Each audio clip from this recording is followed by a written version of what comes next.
আমার ক্ষতি না ভাই, কই করতে আপনার ভুল না আলু ভাই, আপনারে ধরতাম। ছোট ভাই রাস্তায় ওঠার সময় দেখে শুনে উঠবা, জান ভাই। আমার বাথরুম লাইন নেই, আমার তো গাড়ি গেছে।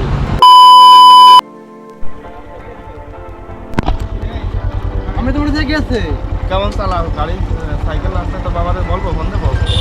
আমি তো মনে গেছে ভাই, ওই তো গেছে মানে ওই পাশে হঠাৎ করে দিয়ে চলে আসে। আর হঠাৎ করে আর মিনিট উঠে গেছে। আমি কই যাবো, একটা আমার তাপ দিয়ে ফেলাইছি। আমার বাথরুম লাইন নেই, আমার তো গাড়ি গেছে।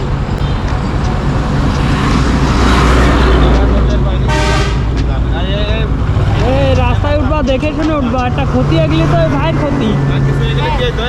ক্ষতি হলে আমার ক্ষতি না ভাই, কই করতে আপনার ভুল না আলু ভাই, আপনারে ধরতাম।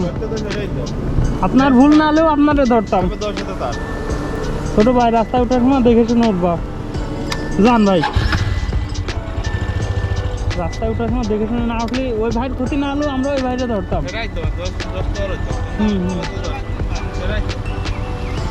ভাই ছোট ভাই একটু দেখে শুনে উঠবা, বুঝছো? রাস্তা তো আসলে তো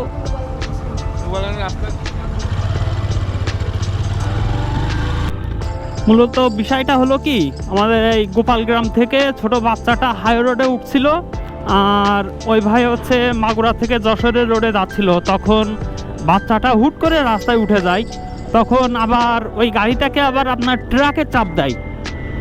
দিলে ওই ভাই ভয় পায়, বা ভাইয়ের দক্ষতা লাক বলেন, আল্লাহ তাআলার অশেষ কৃপা বলেন, যাই বলেন না কেন, ছেলেটা বেঁচে যায়। আর আমরা যদিও ভাইটা যদি কোনো দোষ না থাকতো, ছেলেটার কোনো ক্ষতি হয়ে যেত, তাহলে কিন্তু আমরা ওই ছেলেটাকে ধরতাম না, বা ওই ছেলেটার দোষগুণ আমরা বিচার করতাম না। আমরা দোষগুণ বিচার করতাম তখন ওই ভাইটার, কারণ সে হাই রোডে গাড়ি চালাচ্ছে, তার বড় গাড়ি, এই কারণে।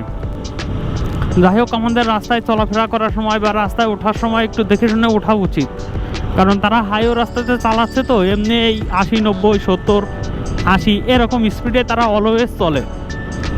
তাই এত গতির একটা গাড়ি খুব সামান্য জায়গা থেকে কন্ট্রোল করা, এটা খুব কষ্টকর হয়ে যায়।